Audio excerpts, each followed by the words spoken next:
Welcome to Strata Unscripted. I'm Tom Beattie with Katharine Olson and special guest Mike Browne. Katharine, who have we got with us today?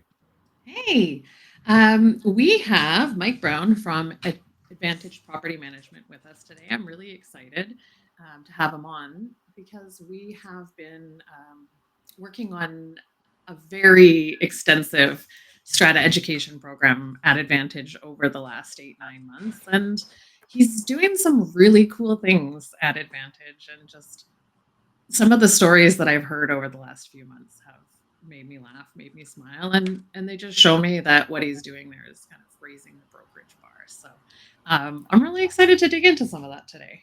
Welcome, Mike. Fantastic. Thanks, Well, Mike. thank you for having me. I'm curious to hear what these stories are. I'm excited and nervous at the same time because I know we spoke briefly about stories that I've saturated your life with so far, but I'm not sure which ones they are. So I'd be more than happy to expand as best I can, although I'm walking into uncharted territories here. So yeah, Catherine, if you want to let me know what Yeah. Well, so those who know my story know I also followed family into the industry, as you did as well. And my thing always was that I would never work at the same brokerage as my dad because I didn't want to be Jim Wilson's daughter. I wanted to be Catherine. So I deliberately made a point never to apply at any of the brokerages he worked at, even if it could maybe get me in a little faster. Whereas with you, you bought the business from your dad and took it on, and so you couldn't just avoid being associated with your family legacy, but you've also cherished what the good parts was and really created something completely your own too. And I'd love to dig into a little bit more of that story and well, let's what's first been of all challenging start with that. with working with your dad thing. I'd I started my career off, my I guess professional career off working at a finance company. And that's a whole nother story on its own. But at the time when I decided that I'd wanted to shift into looking at getting into real estate and the business my dad was in, he tried to talk me out of it. I was doing a little bit better than some of my friends. I hadn't taken all the post-secondary education that they had, and I had a future with this finance company, which was a guarantee. When you get into real estate and business on your own, you don't have that comfort of a regular paycheck, but with risk comes reward. And finally, I sat down with Dad one day, and he tried to talk me out of it a number of times. I said, "Well, Dad, I don't like what I do." He said, "Well, then get into real estate," which is where I started before Strata. And at that time, I didn't really have a choice other than to go work for my dad because, we had a home life franchise at that point, the family one. If I went to Remax, I'd be ostracized, excommunicated, or whatever word you'd like to use. But it would Family be a dinner very would be challenging very time at awkward. Christmas. My family, when we grew up, was always a very tight one. When I worked at a finance company, I'd gone there and got my six cousins, or my five cousins and brother, sorry, all coming to work for me over there. So we all followed a similar format, and we all sort of landed at this office that I'm sitting in right now eventually. But I started with my dad, learning off of him from real estate. I started my career as a realtor, which got me into exposure to the strata business. But I was doing real estate before the strata industry. It was really its own industry. At that time, it was not regulated like it is today. And Real Wild when, West. yeah, it was the real Wild West. And at that time, we were doing a little bit of property management, but not to the scale we are now. So my dad was very wise businessman when it came down to looking at acquisitions and stuff like that. Our business started because he'd saw an opportunity when you had to be licensed and regulated. And so he went and wrote his strata manager's exam when it was the Strata Property Act came into play. And you've got your lawyers and your accountants and all these other people who are no longer able to service it based under um, the new laws, and created a strata management company. Got some licensees, which was at that time, like Catherine said it right. It was the Wild West. We had no idea what they were doing, and the business sort of built itself. And when it was in its infancy, it was just built on a level of service that we don't see today. And by that, I mean, it was just basically you do what you want when you want. We wrote letters when we needed to, and the councils did whatever they wanted to. And now with regulation, consistency, and controls, our business has changed around. So Katharine mentioned what we've gone through, what we've learned. My dad, he passed away 6 years ago, so we bought the company off him before he passed away, and it would have been nice to see for him to see the changes that we made. But we took what he had as a company, as a start, that was built on community, that was built on having a great staff, and we do have people that have. We've had people who've had their grandkids working for us. We've had a family tenure, and because of that, camaraderie that we've built amongst the team, we really have a great place to work. But we took what was operated as the Wild West and turned it into a real business. And that's kind of shone through our staff, through our clients, and a big change over the last number of years. But I stepped in to fill some pretty big shoes. And not just because my dad was overweight, but because he cast a huge shadow.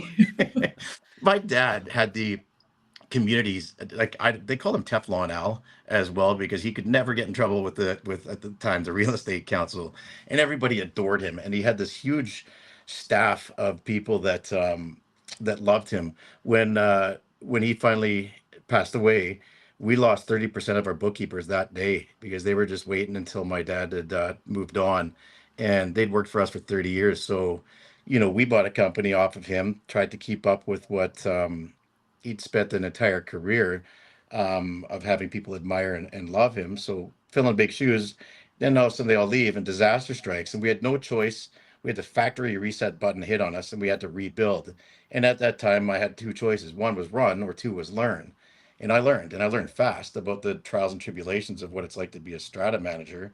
And I tell you that made me more prepared for any disaster that comes up in my life than anything, when you're handed it and it all Yeah, falls you apart. mentioned that. I think that's probably one of the big pivot points in a story that not just you tell, but other people in the office will tell. Like um, the stories of when you had to do a full portfolio when you were out of the Abbotsford office, I think, for a bit there, Oh, and then when you got away from doing that because it was temporary, the changes that you wanted to make and bring oh, in that was a training. fun one. Yeah, So I'd the, love to the hear about that a Abbotsford, little bit. so the Abbotsford, we have an Abbotsford location and a Chilliwack location. Chilliwack's head office. We decided in our Abbotsford office, where we have two other partners, that we'd like to endeavor a strata management company, which is a tough thing to build up, as everybody knows, from ground level. And because it's a different brokerage, we can't use the Chilliwack office as sort of the fallback for guidance and stuff we need for licensees to do because of regulations. So we start a Abbotsford office, and I had some competition I was friendly with, and we acquired their company, of which at the time we decided to split between Abbotsford and the Chilliwack office. And Chilliwack being experienced, we took it and impacted it into our staff there. Abbotsford, we started fresh. Well, 2 weeks before our doors opened, I get a phone call from one of the people who was going to come work for us. And he says, "Hey, I'm not gonna come work for you guys. I got a job closer to home." Now, keep in mind, this is right when COVID's wrapping up, and at that time, everybody could work remote, and their clients were forced to have them work remote because you couldn't meet in person. Yeah. A week before we take the portfolio over, and we've already sent all the letters out to our clients, the other lady that was going to come work for me phones me up and says, "Hey, by the way, I'm not going to come work for you because I got a job in Richmond." She ended up giving us a month, but at Oh that boy. time, we couldn't find licensees because this industry's been plagued with population problems. We don't have enough people to Yeah. service Yeah, just the as an industry. interjection, the Yeah. BCFSA hasn't dropped their numbers in 18 months, and I'm pretty sure it's because the licensee numbers have gone down quite Yeah. significantly. So I wouldn't um, I wouldn't doubt it as well. I it's mean, existed throughout history, this like up down pattern, as you say, for sure. yeah, it is. We'll touch on that too because we've got some points in there. But yeah, so also I'm handed a portfolio, and my skill set's been in management at a more senior level, which is helping and being a bit more behind the scenes stuff. And then I'm thrown in to do everything as a strata manager, except at this point I'm doing two portfolios, two full-time portfolios, of which experienced and full-time people were coming for. And that's not the first time I've done that. But at that time, I'm running two real estate offices. I've got a mortgage brokerage company, and I'm still selling real estate. Plus, I'm doing the managing broker for the other office. And it was a little bit too much of an overwhelming experience for me, which was one of the things that I've learned in this industry that happens to people because it happened to me, and this wasn't the first time. We got a big burnout ratio, as we know. You just talked about the numbers not going up. We don't have the properly trained people in the industry to service the needs that the growing needs happen to be in this industry. So at this point, I'm thrown into a massive portfolio, which is unsustainable, and it was another learning lesson point for me in what we actually ask people to do. And I've seen that problem happen throughout the throughout our communities where somebody comes, hey, I got a strata manager's license. They go get a job at XYZ strata management company, and XYZ company says, well, here's your portfolio. Good luck. And Johnny, who was just running it, quit because he couldn't handle it anymore. And then that becomes a perpetually placed problem. And I didn't ever want to see that happen to anybody again, let alone myself. So, that was one of the weird situations where it was unavoidable. However, it was completely unavoidable if we didn't go and endeavor to build a new company and do it with people that weren't already working for us that we'd had it on. And there's nobody to blame there. I'm still friendly with everybody. It's just they've got life circumstances that wasn't local, and I can completely understand that. But there's a number of things that you get takeaways from those experiences. And one is anytime that you upset somebody, you can always fix it with a phone call or with some effort and stuff like that, because there's time. People are people. We get thrown into these things, and if you communicate it, it's it's gonna have a lot more value. I got a little book back here. I'd show you. It's an 8.5 and 11 Where page. It's things are epic. done, in good faith or not, people usually just want it to be made right. It's not usually, a big deal. Ultimately, you're absolutely right. Yeah. I another thing that was really interesting that recently we talked about talking about the industry and collaboration and improving things and sharing knowledge so we can get to the root of some of these problems. I thought it was funny that you had said you had reached out to a lot of other brokerages, smaller brokerages, mid-sized brokerages in the Valley when you were starting out more on the strata side to say, hey, happy to open up my doors and let's share information and I'll let's help each other. And you are always so diplomatic, Mike. I have to say the way you worded it was a lot nicer than how I would have said it, but you're like, well, I didn't make many friends, unfortunately, aka everyone is very siloed. Well, And it they is, and don't want to share. it's too bad too, because ultimately I think that collaboration is a very valuable tool, especially even having some sort of camaraderie amongst good competition. And if we can share our experiences with each other, we could learn from it. But there's so many people that are so protective over their business that it almost stifles that, and it keeps them to a point of defense rather than sharing. And for me, I was looking to collaborate, to expand my network, and maybe let some other people out there know that are struggling, that it's normal. But Yeah. maybe we can figure ways out to do something together. And if overall we can improve as a industry, we'd solve a lot of problems by just being working with each other rather than against each other. And I thought that collaboration would be good. I did hit some roadblocks, and not a lot of people wanted to It's talk such to a me. delicate way But of I saying will it. I tell love you, it. I made phone, so I got out of our area, and I phoned a couple people up in the interior on the island, and some people I've made some friends with now. And the locality thing's not there, so they were more than open with sharing with me. And maybe I don't know if it's the island or the interior lifestyle, but those people were really quite friendly and open. And I can give you some stories on them as well, but they've gone through some of the same experiences that we have, and that's been helpful. But it's nice to actually reach out to people who will talk to me, because if you let me, I probably won't shut up. I know we share Well, that. It's good. I'm really glad to hear that you tried that, and we're trying that again. So there's now a BC Strata Slack group that is open. We started on Friday on a whim, so feel free to join, Mike. We're gonna try and get some more managers in there. Some of the people that are serving the Strata industry, we've got already some Strata Council members, and a bunch of companies that are trying to make an impact in that space. So it's only a few days old, that effort, and it may come to nothing as well. But the more people that know about it and take part, the more traction that it could get.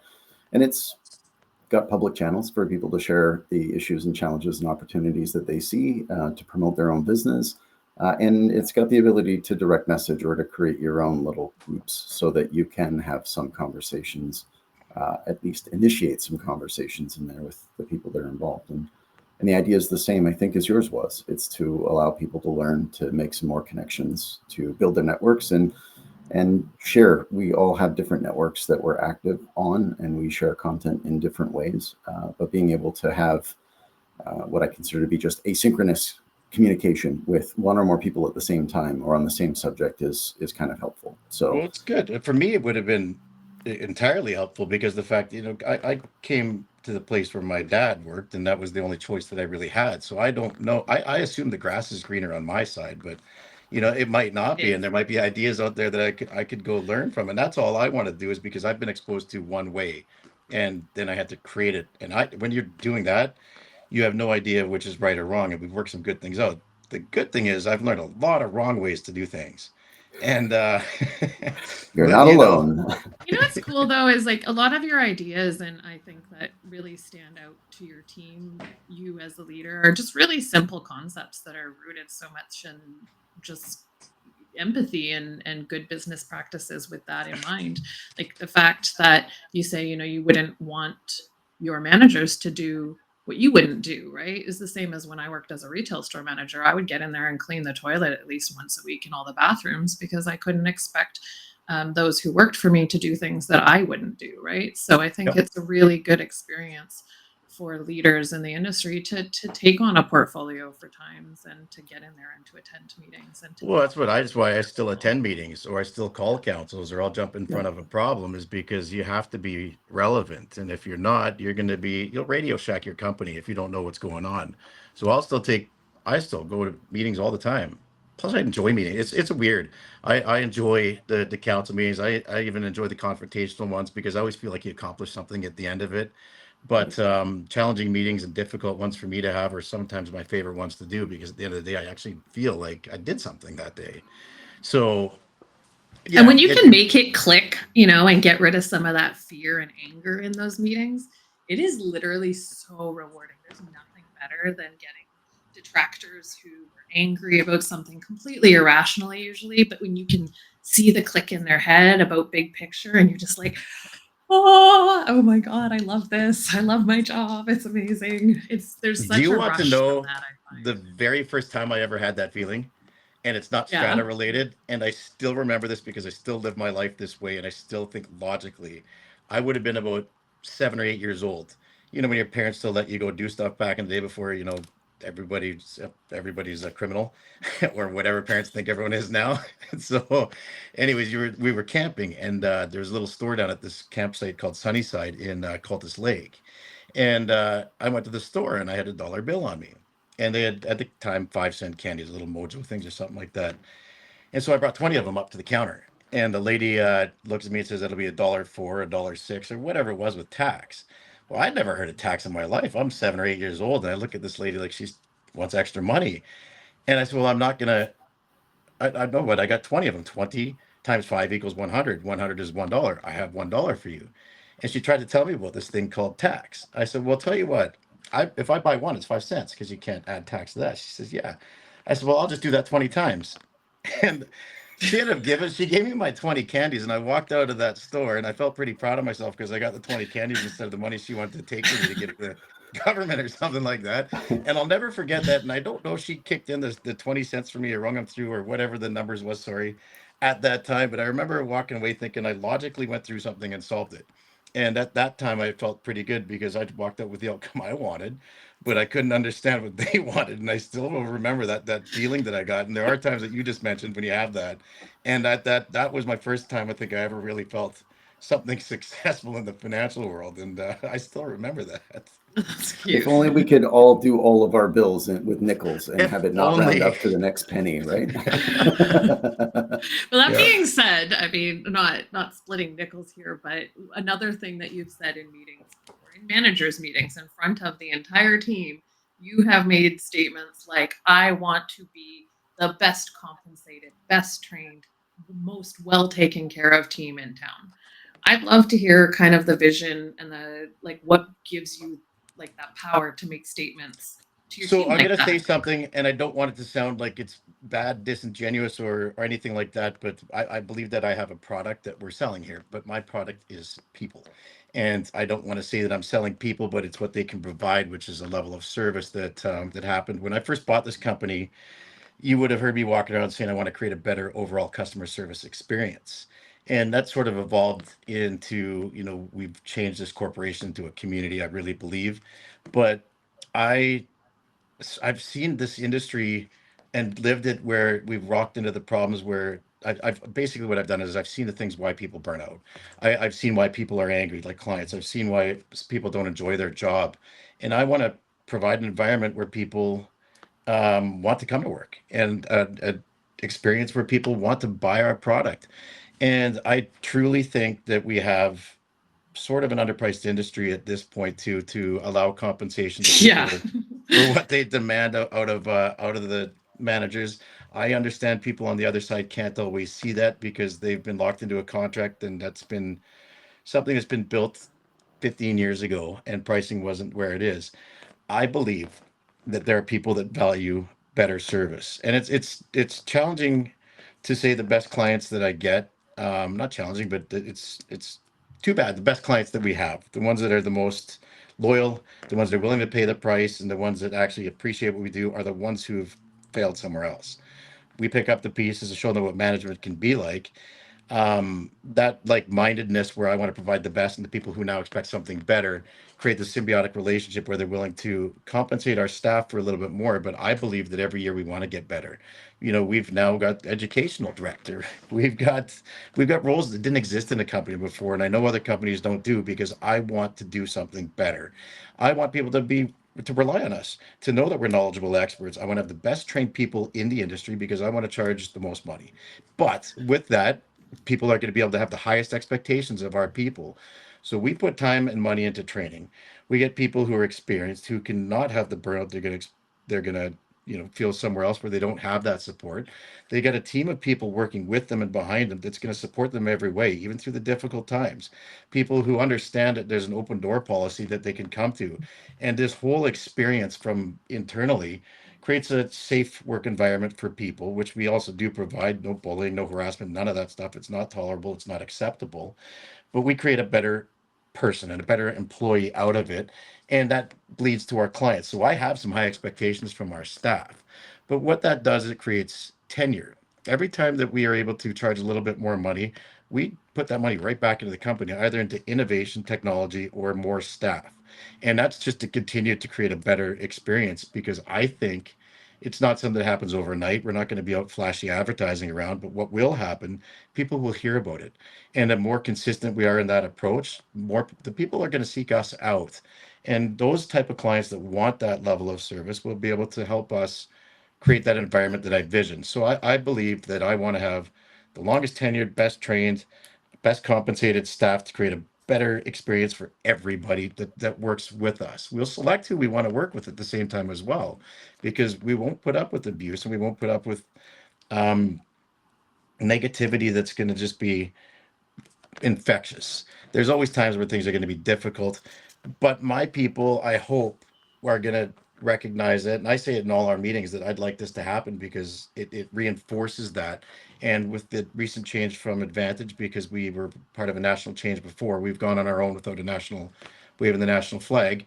We want to build their own thing, and that's the backbone of the company that we'll build it on. Is the strength of what our people can deliver, and the consistency that hopefully I can help provide them with. And that's the training, that's our support, and that's again the consistency. But we have ways to go, like everybody does. There's learning lessons, and I'm an idea person. And I've got a great senior management team here, though, and probably I'm going to 90. point out that you're also one who has surrounded himself with a lot of really strong women in those leadership roles around you. I'm not gonna play the gender card today, but It's better. smart.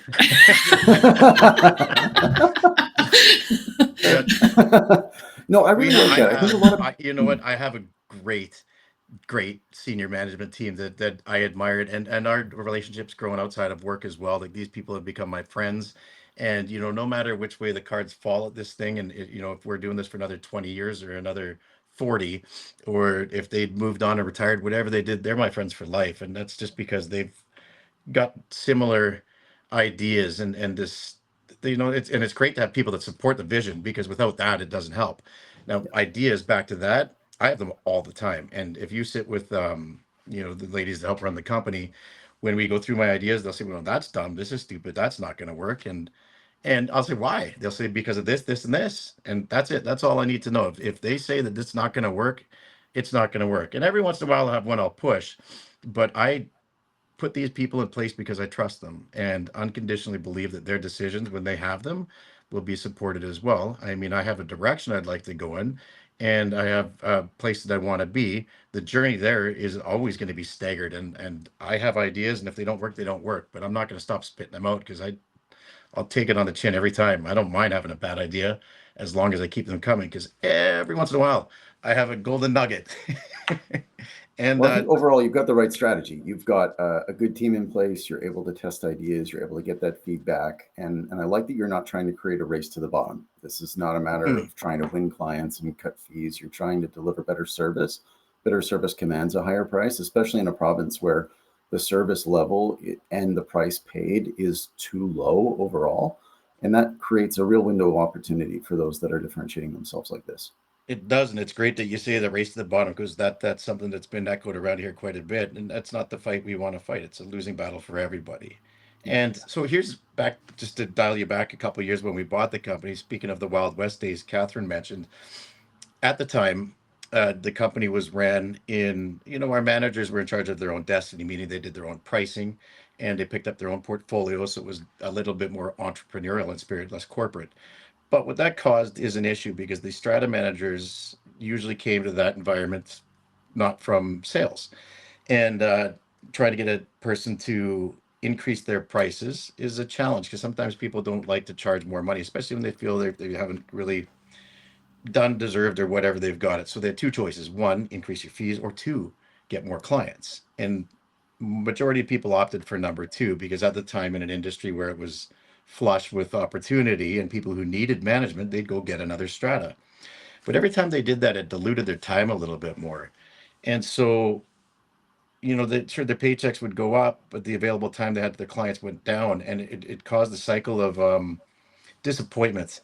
And that was something I wanted to get away from. And we've done a pretty good job. We've turned this whole thing around in 5 years, and hopefully are setting some new industry standards. But you hit that on the nail with that race to the bottom thing. And because when you raise the price to the bottom, the service goes down. And people cannot have that now. I mean, when I started in strata management, I think your average condo, I don't even know, would it be worth 100 grand or something compared to the 450 or whatever it is now for the relative numbers out here. So that's a substantial investment now, and I think we owe it to our clients, and it's our duty to protect that for them. And giving substandard service is not going to be that, not not going to do that. No,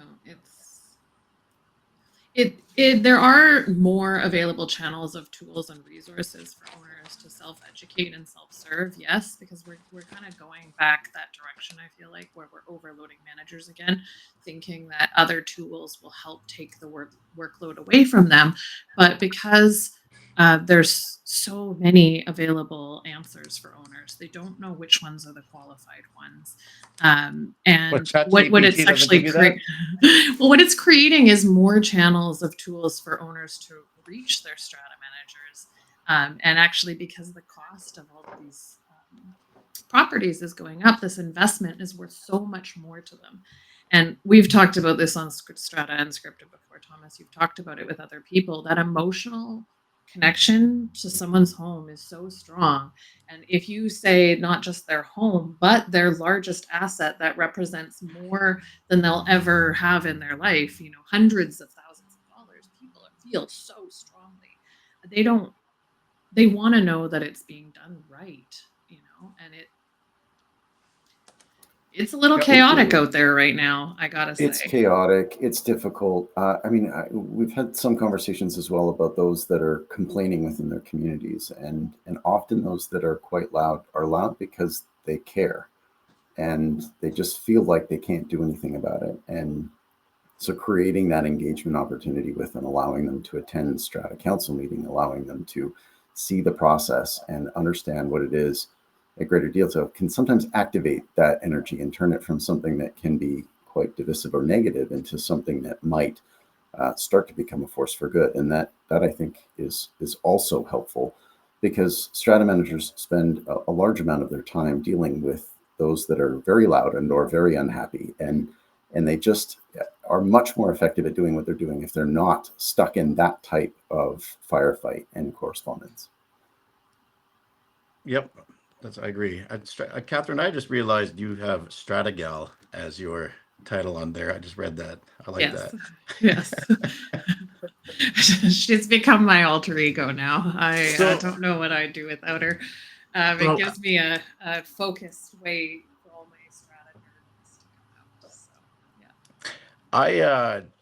I have a story, if you'd let me indulge you, about one of our stratas that we ran years ago. And this is one of the things that just reminded me of a rewarding experience when you see people being people. Because one of the things that we've got bylaws and we've got things that people have to follow. And our job is to, of course, guide people and guide our clients into making the right decisions. And I will never forget this, when the Strata made a decision that wasn't enforced by the bylaws. We had a lady who was in her 90s, and she'd lived at this place for 40 years. And she had a Bichon Frise, if we know what those are.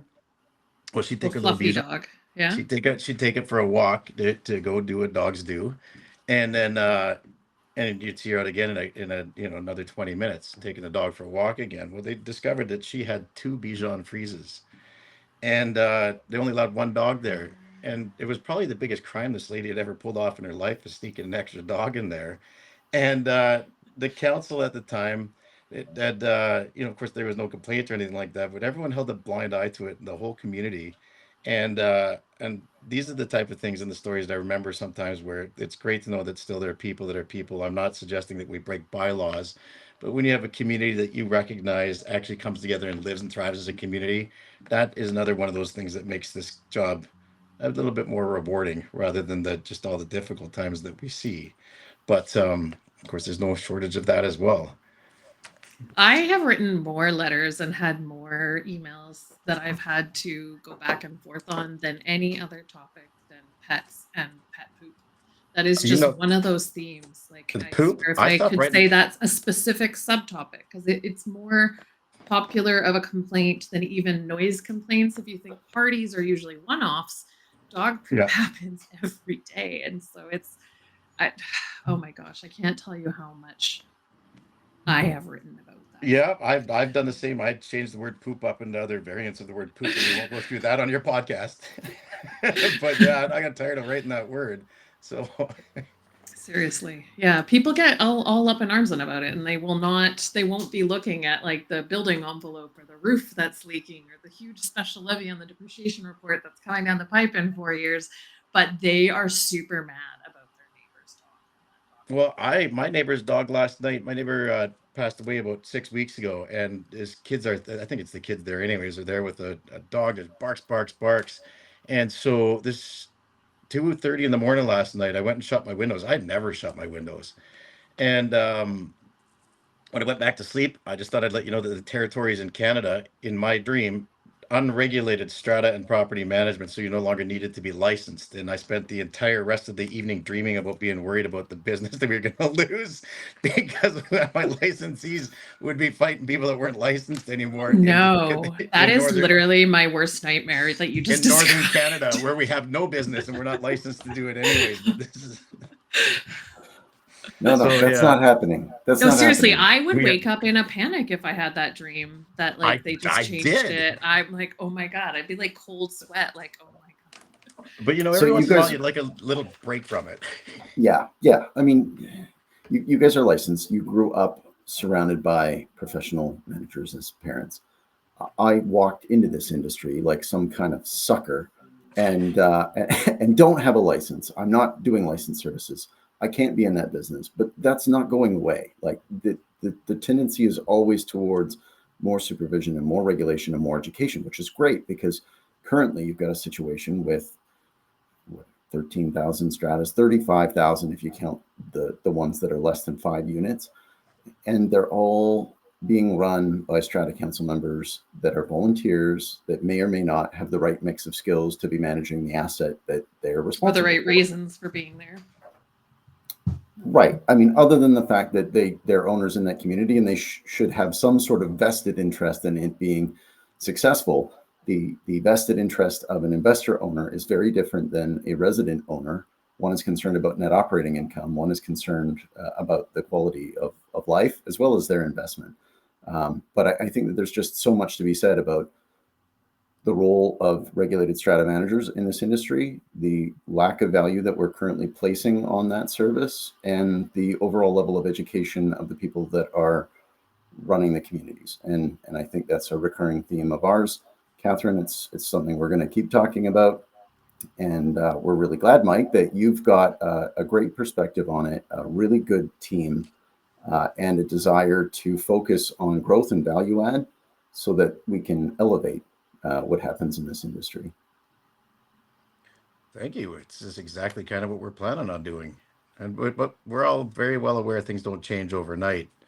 But again, this is why I think if you've got the Friday thing happening, I'd be more than happy to come out and do that so we can speak to some of the peers that we have out there that I don't know exist yet.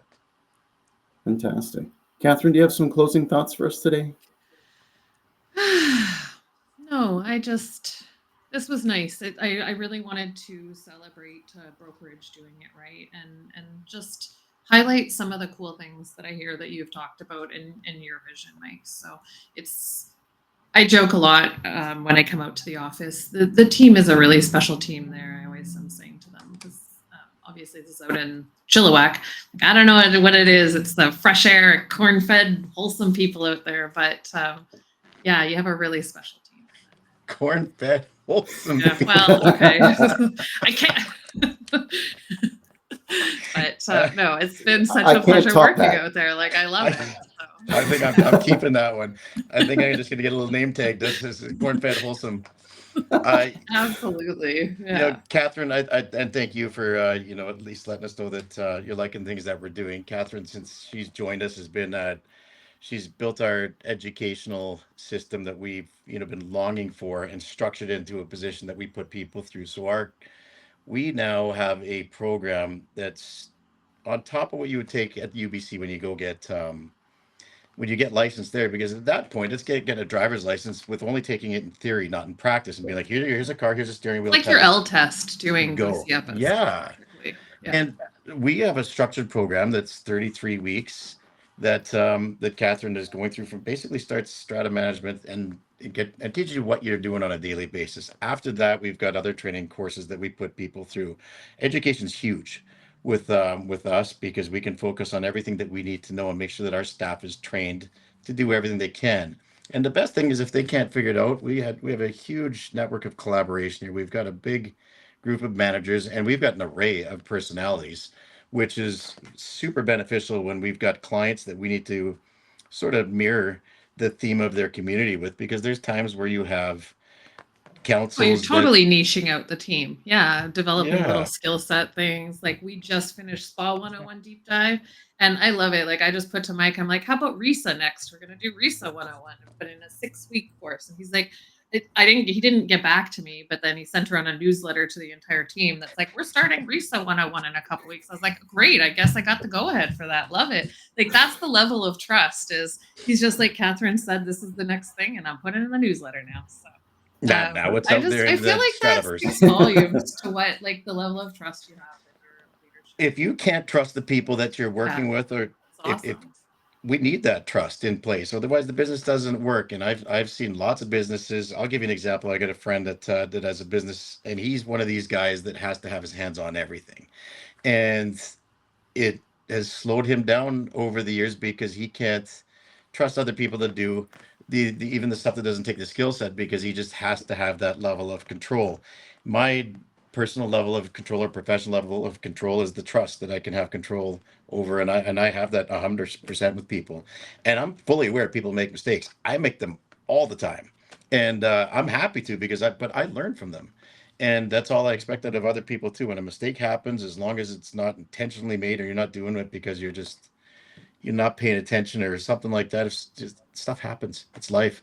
And we are in an industry where you can't predict outcomes. As much as I like to pretend that we are proactive people, we're reactive people in most scenarios and most days, because proactive, you come in and plan. We come and sit down, all of a sudden, why do I have 400 emails? And then the day starts. So yeah, anyways, Katharine, to toot your horn as well, you've done a very good job at building everything that you've done. Everything's professionally laid out, by the way. Our programs, when you look at our training, it looks like a BCFSA course. It looks like something that somebody has put I together don't from a think the regulatory standpoint. BCFSA would have Shakespearean English, pirates, or a School Oh, of hey, by the way, I Themed thought song Katharine, about forms, though. So I hopped into a meeting Katharine was putting on a little bit late, and I'll admit I didn't read what was going on, and I sent a message to the managing director of our Strata division. I'm like, why are we talking like pirates? And I thought we were doing a pirate theme, and Katharine was just doing old no, it's English, Shakespeare, Mike. Shakespearean, Shakespeare. whatever. I thought we were pirates for the day, and I couldn't figure out. Anyway, so now lesson learned. Read, read what we're going to be going through that day before we go through it. We've had a lot of fun, and I don't think that I would have been able to create this kind of training in the past without the kind of leader who sees the big vision and then puts the people into the places they need to and then lets them do it. Like even the other day when we were chatting about something to do with a new policy around something, and you just said to one of your other leaders in your team, yeah, I don't need to get in there too many cooks in the kitchen. You just flesh it out how you want it and come back to me and I'll just take a quick look and that is fine. Like you're good. And just the way that you let us know, yeah, no, I trust you in front of it. Like this is clearly in front of the entire team. There's no secret conversations. There's direct communication. You trust your teammates, and we all know where we stand in that team, which is really cool. Like you give for sure. You can be straight sometime. The other day we were chatting, and I was going off. Like to be clear, I know I was going off, and you're like, Katharine, shh. And I said, no one else could have done that without getting a withering look. But I just started laughing because, like, that's how you are. You'll tell it straight, but you also give praise where it's due. We flex sometimes, but you're also full of kind words. I'm extremely proud of what we've done here in a number of years, and I've been very, very well aware that I couldn't do it alone, and I couldn't have done it without the people that we have. And this is one of those things that is helping me realize that vision, is understanding and seeing the fact that we are now attracting a higher caliber of people, and that helps us continue that service. So I mean, the whole thing is kind of it's growing on its own because of the fact that we started with an idea and haven't stopped since. So I'm happy to hear that form a feedback. virtuous cycle, and It does. and I'm glad to hear that. Well, it's good because we've gone down the other road before too, and that's not a good thing. It's just I have a hard time staying negative for very long. So yeah, this has been a nice little fun experience here too. So I'd like Wonderful. this hashing out. Thank you, Mike. We'll have you back, maybe dressed up as Jack Sparrow and putting on your best pirate accent. Katharine, thank you so much. Yeah. We'll do this again soon. Thanks, everyone. All right, you bet. Bye. Thank you.